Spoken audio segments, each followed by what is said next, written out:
मंडळी नमस्कार, मी सतीश साळुंखे आणि तुम्ही पाहत आहात सारांश.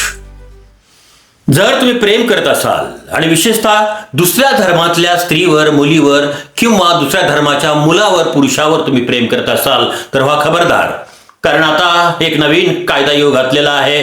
महाराष्ट्र धर्म स्वातंत्र्य अधिनियम 2026 या कायद्याचं विधायक नुसतंच विधानसभा आणि विधान परिषदेमध्ये संमत झालेला आहे. आणि हा कायदा हे नवीन विधेयक मांडलेला आहे स्वतः मुख्यमंत्री देवेंद्र फडणवीस यांनी.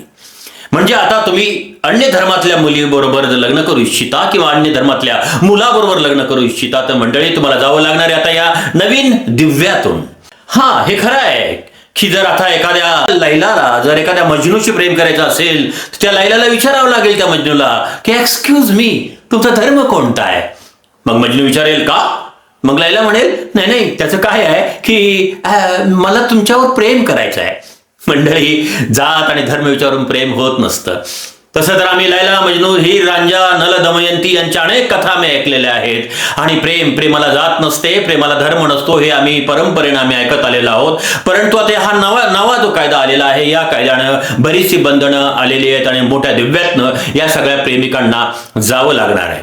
मंडळी, भारतामध्ये जे संविधान आपलं आहे या संविधानामध्ये धर्मनिरपेक्षता, धर्मसमानता, धर्मस्वातंत्र्य, प्रत्येकजण आपल्याला भाषण स्वातंत्र्य आहे आणि अन्य प्रकारची सगळी व्यक्ती स्वातंत्र्य आहेत. हे सगळं जरी खरं असलं तरी सुद्धा अनेक राज्यांमध्ये अशा प्रकारचे विधेयक पास झालेले आहेत आणि आता महाराष्ट्रामध्ये सुद्धा ते विधेयक येत आहे. मंडळी, संत ज्ञानेश्वरांनी सांगितलेलं आहे की विश्वात्मके देवे येणे वाग्यज्ञ तोषावे तोषोनी मज द्यावे पसाय दाणे.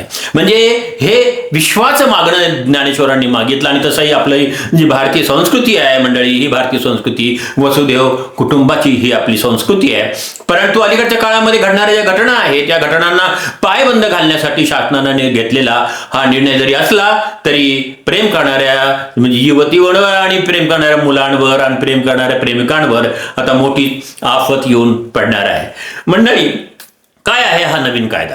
या कायद्यामध्ये तुम्ही बौद्ध असा, ईसाई असा किंवा तुम्ही हिंदू असा, मुस्लिम असा, सिख असा, कोणत्याही अन्य धर्मातल्या मुला मुलींशी जर तुम्हाला लग्न करायचं असेल तर त्याच्यामध्ये तुम्हाला अगोदर 60 दिवस अगोदर माननीय जिल्हाधिकारी यांना तुम्हाला ही निवेदन द्यावं लागेल, ही माहिती द्यावी लागेल. त्यानंतर जिल्हाधिकारी ही माहिती सार्वजनिक करतील आणि कोणाचे आक्षेप आहेत का हे विचारतील. अर्थातच जेव्हा ही माहिती सार्वजनिक होईल की दोन धर्मातले दोघे जण एकत्रित विवाह करतायत तर लोक काय बँड वाजवणार नाहीत, मंडप टाकणार नाहीत आणि हार तुरे त्यांना देणार नाहीत. अर्थात हे आयत कोली सापडणारे जे धर्म मार्तंड आहेत, धर्माच्या नावाने जे दुकान चालवतात त्यांना हे आयत कोली मिळणार आहे आणि त्याच्यानंतर फार मोठे प्रश्न काही निर्माण होण्याची शक्यता होणार आहे. पण प्रश्न इथे थांबणार नाही मंडळी. त्याच्यामध्ये अजून पुन्हा गंमत दुसरी अशी आहे की लग्न झाल्यानंतर सुद्धा 21 दिवसांनी पुन्हा एकदा करायचंय, त्यांना निवेदन द्यायचंय. धर्मांतरावर कोणीही बळजबरी केली नाही. म्हणजे ह्या विधेयकाचा मूळ जो गाभा आहे, बळजबरीनं जी धर्मांतर होत आहेत ते धर्मांतर रोखणं हे या विधेयकाचं मुख्य काम आहे.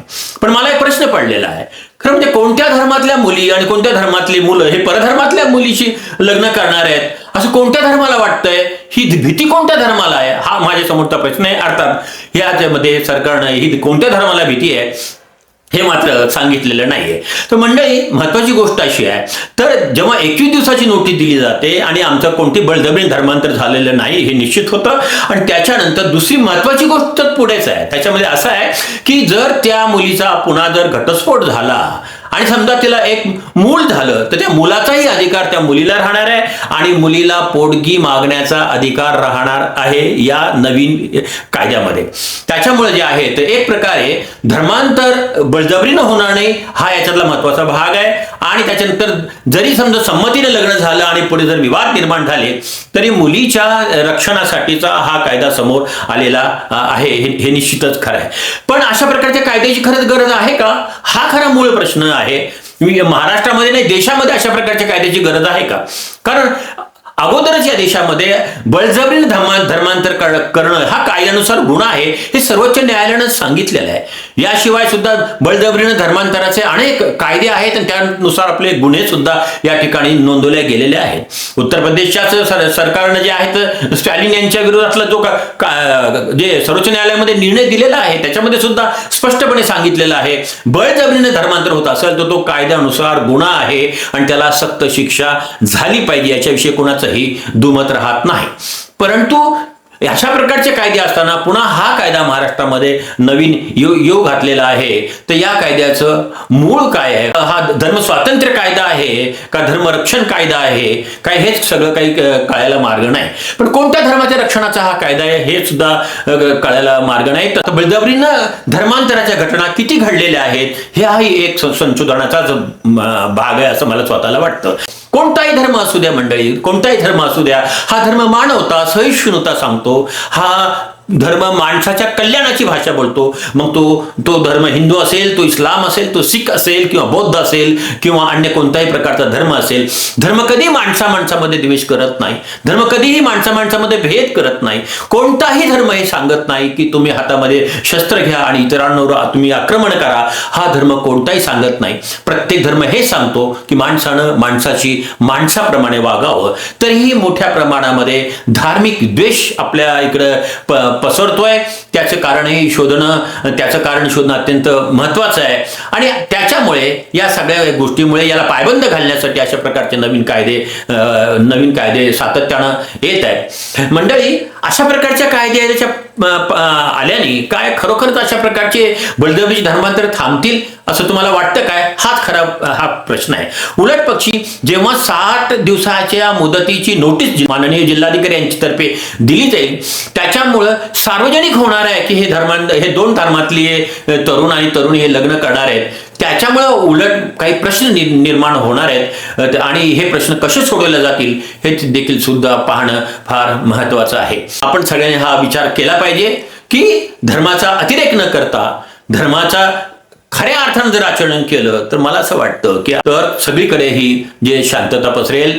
हा सगळ्यांनी आपण विचार करायला पाहिजे. मंडळी नमस्कार, तुम्ही पाहत होता सारांश आणि मी सतीश साळुंखे. जर तुम्हाला हा व्हिडिओ आवडला असेल आणि जर तुम्ही हा फेसबुकवर पाहत असाल तर कृपया याला फॉलो करा, फ्रेंड व्हा आणि शेअर करा आणि कॉमेंट्स करा. जर तुम्ही हा युट्यूबवर पाहत असाल तर त्याला सबस्क्राईब करा, फॉलो करा, शेअर करा आणि कॉमेंट्स करा. तर पुन्हा भेटूया आपण अशाच एका महत्वाच्या विषयावर चर्चा करण्यासाठी. तोपर्यंत नमस्कार, राम राम, जय भीम, अस्सलाम वालेकुम. पाहत रहा, इतरांनाही सांगा सारांश.